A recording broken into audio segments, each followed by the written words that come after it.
신동방통한 애견 교육의 명인을 만나러 간 곳은 경기도 분당의 한 오피스텔. 때마침 돌아온 간식 시간, 녀석들 한참이나 들뜬 모습인데 강아지 이름을 정겹게 불러주며 간식을 주는 명인.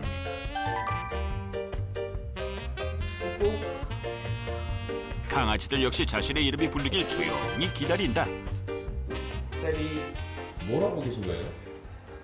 간식 줄 때도 이렇게 애들 이름을 부른 다음에 주면은 애들이 서로 뺏지 않잖아요. 경쟁도 없죠. 그래서 얌전하게 앞에 달라고 나서는 애들보다 뒤에서 조용하게 있는 애들을 자꾸 챙겨줄 필요가 있어요. 철수, 경쟁하지 않고 쟤는 저렇게 엎드려서 그냥 줄 때를 기다리잖아요. 어떻게요? 트랩이 달라고 그러지 않고 그냥 조용히 기다리죠. 이렇게 지금 꼬리 흔들고 있어요. 애들은 이게 기대감에 차 있어요. 이런 애들은 먹이를 주는 데 있어서 조금 배제시킬 거예요. 철수, 자기 이름을 정확하게 알고 그래야지 자기 이름이 불렸을 때 얘네들은 또 훨씬 더 열광해요. 트랩이, 철수, 신기하네요. 꾹꾹, 철수, 트랩이. 처음 산만하던 모습과는 달리 어느새 얌전해진 아이들. 이게 다 훈련의 결과라고. 걔가 관심 있는 모든 시간이 다 훈련이에요. 모든 상황이 내가 판단을 해야 되잖아요, 그죠? 모든 상황에서 밥 줄 때, 누군가가 왔을 때, 모든 상황에서 내가 적절하게 행동할 수 있어야 돼요. 걔를 가르치는 게 아니라 적절하게 행동하는 법을 견주가 배운다고 생각하셔야 돼요. 함께하지만 알아듣기는 힘든 강아지 행동들. 무심코 하는 것 같아도 다 뜻이 있다는데. 얘가 제가 안고 눈을 마주치면은 이렇게 핥기도 하죠. 눈을 그리고 깜빡깜빡거리고 입술을 핥죠. 혀를 알름거리고요. 이런 거 불안하다라는 얘기를 하는 거거든요. 이게 중심이 뒤로 가 있고. 낯선 카메라가 가까이 다가오자 크게 짖으며 뒤로 가는 녀석. 이건 역시 불안함의 표현이라고. 이때 조용히 앞을 막아서 주자 짖기를 멈추는 강아지. 명인의 수신호에 얌전히 앉기까지 한다. 그냥 혼자 몇 번만 해도 이렇게 조용해지는데. 감각을 우리는 두 가지에 동시에 집중하지 못합니다. 두 가지 자극이 왔을 때 동시에 두 가지에 집중하지 못하잖아요. 제가 만약에 여기서 말을 하고 몸짓을 동시에 쓴다라고 하면 얘는 산만해서 이것도 저것도 제대로 감지하지 못합니다. 그렇기 때문에 시각적 정보에만 집중하게 할 때는 말을 안 쓰는 게 좋습니다. 그렇다면 명인의 애견 수신호법 잠깐 배워볼까요? 보통 일반적으로 훈련사들이 좀 흔히 쓰고 있는 방식으로 앉아는 손을 이렇게 들어 올립니다. 그리고 앉으라. 앉으라고 할 때는 가볍게 손을 위로 올려주기. 그리고 엎드려시킬 때는 손을 내리죠. 엎드려는 손바닥을 펴서 아래로 내려주기. 따라오라고 할 때는 옆으로 그리고 뒤로 오라고 할 때는 이런 식으로 어떻게요? 이렇게 훈련이 되어 있기 때문에 내가 뒤로 오라는 사인 내 손을 따라오고 그리고 앉으라. 자꾸 걔들한테 말을 너무 많이 하는 것은 결국은 스스로를 불안정한 존재로 걔들한테 인식시킬 수가 있어요. 그래서 조용하고 침착하게 행동하는 거. 또 말을 하더라도 침착하고 조용하고 부드럽게 명령조로 하지 마시고요. 부드럽게 그냥 앉아라고 하더라도 그냥 앉아 이런 식으로 시키지 말고 앉아 이렇게 부드럽게 저음으로 시키는 게 좋겠고요. 트레비 항상 이름도 이렇게 부드럽게 앉아. 부드러운 목소리 강아지 반응은? 어허, 조용히 앉는다. 명인의 교육법 놀랍습니다. 훈련 후에 이어지는 식사 시간. 명인이 사료를 들고 오자 신이 난 듯 그 뒤를 졸졸 따라오는 강아지들. 그런데 사료를 보고 집으로 들어가는 한 녀석. 잠시 후 각자의 사료통에 사료를 담기 시작하는 명인. 철수는 주고 들어가 있는 애들만 주는 거죠. 잘 들어가 있으니까 주고.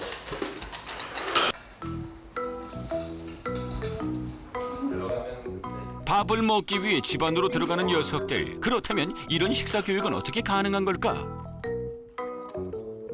방금 얘는 배웠지만 얘 둘은 지금 오늘 처음 이걸 배우고 있거든요.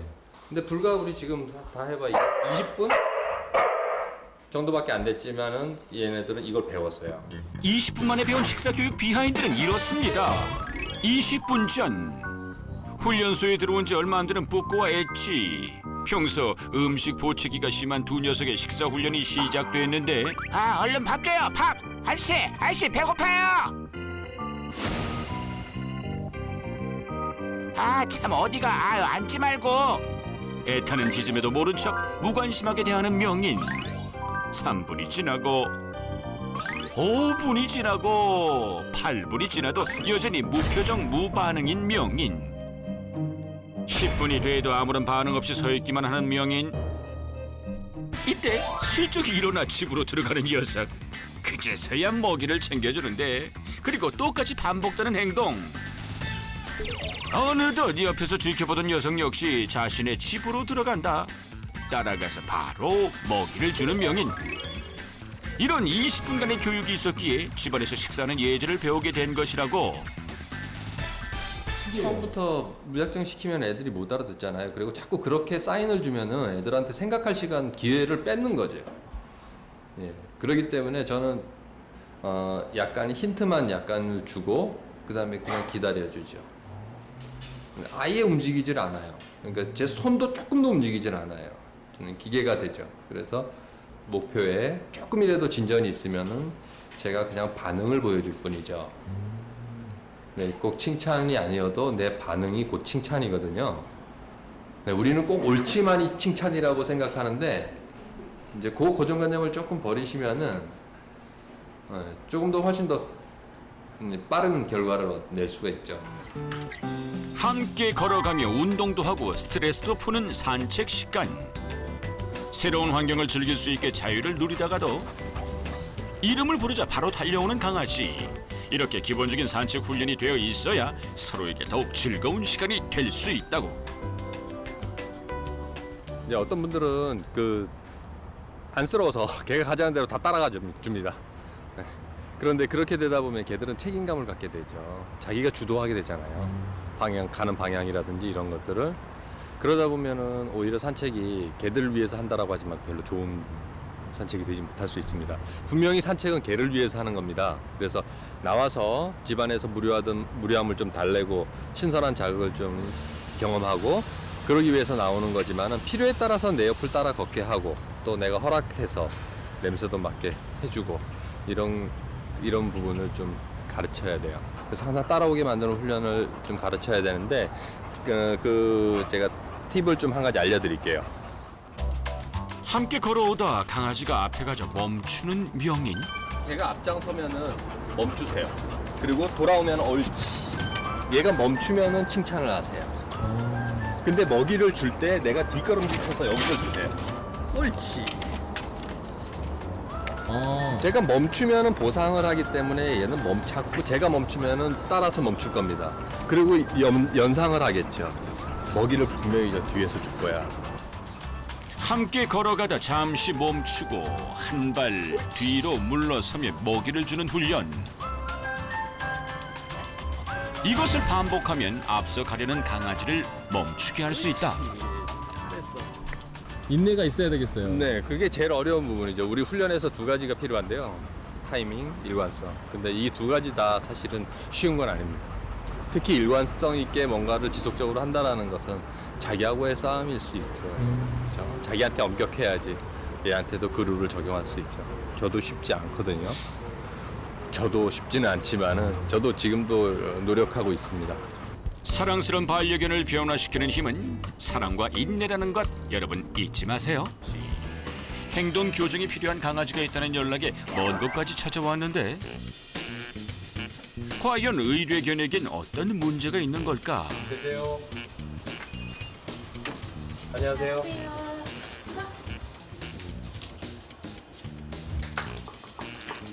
엘리. 낯선 사람도 격하게 반기는 두 녀석들.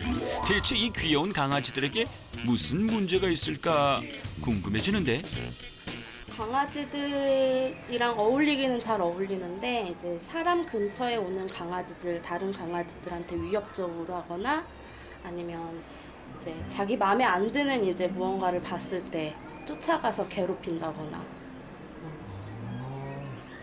그리고 정말 심할 땐 제가 안고 있으면 손을 물기까지 하니까 이게 점점 심해지니까 바로 이 조그만 녀석이 오늘의 의뢰견. 자신보다 큰 강아지를 무는 것은 물론 다른 강아지를 안아주자 심하게 짖으며 공격성을 드러내기까지.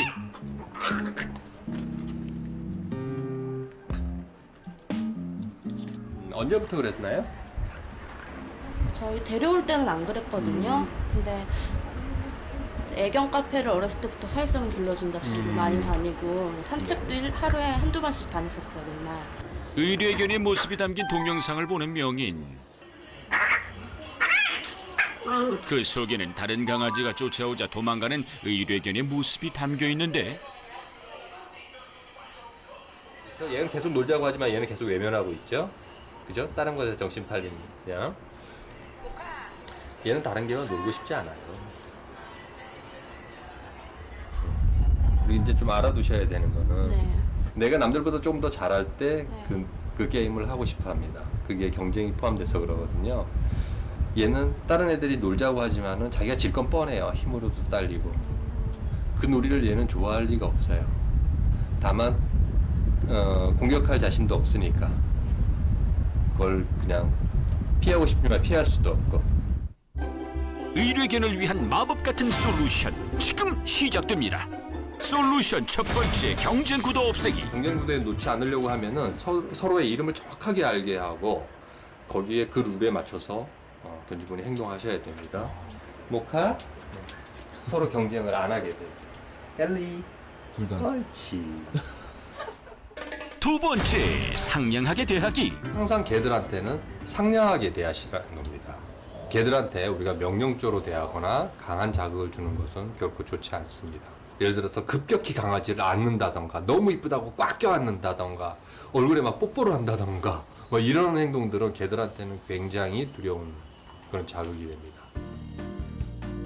쓰다듬을 때도 안을 때도 내려놓을 때도 부드럽게 대해야 한다는 것. 세 번째 낯선 것 소개하기. 얘들한테 소개하는 모든 것들 옷, 목줄, 빛, 목욕시킬 때 모든 과정들에 대해서 차근차근 다 소개시키는 과정을 거치시라는 거고요. 자극, 시각적, 촉각적, 후각적 자극입니다. 그래서 얘한테 줄을 보여줍니다. 그리고 네, 이렇게 소개를 합니다.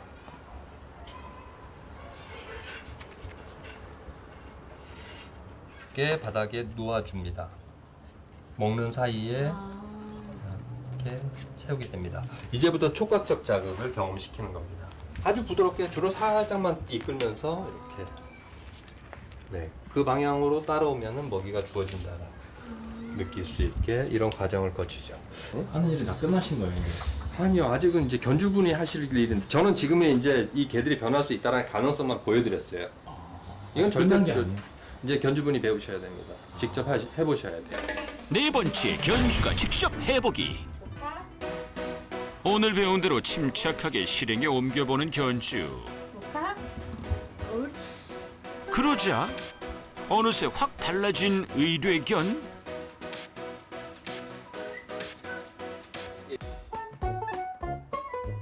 이제 안 싸울게요. 공격성 있는 애, 짖는 애라고 이제 인식이 박히는 게 견주 입장으로 싫어서 신청을 하게 된 건데 지금 이렇게 보니까 처음부터 끝까지도 제 잘못인 것 같고 지금이라도 알게 돼서 너무 다행이고요. 너무 감사해요.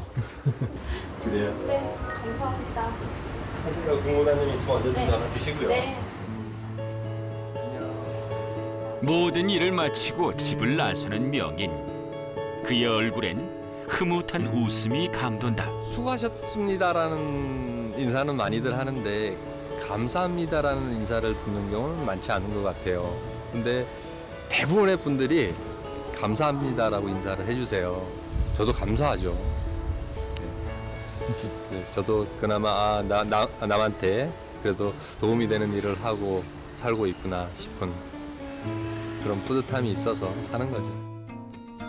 어떤 문제견도 천사견으로 만드는 명인의 특별한 기술. 그 안엔 반려견을 하나의 생명체로 존중하고 교감하려는 마음이 선행되기 때문이다. 제 평생 아마 걔하고 함께 하지 않을까 싶네요. 네. 그럴 겁니다. 행복한 애견을 만드는 행복한 명인. 앞으로도 많은 지도 부탁드립니다.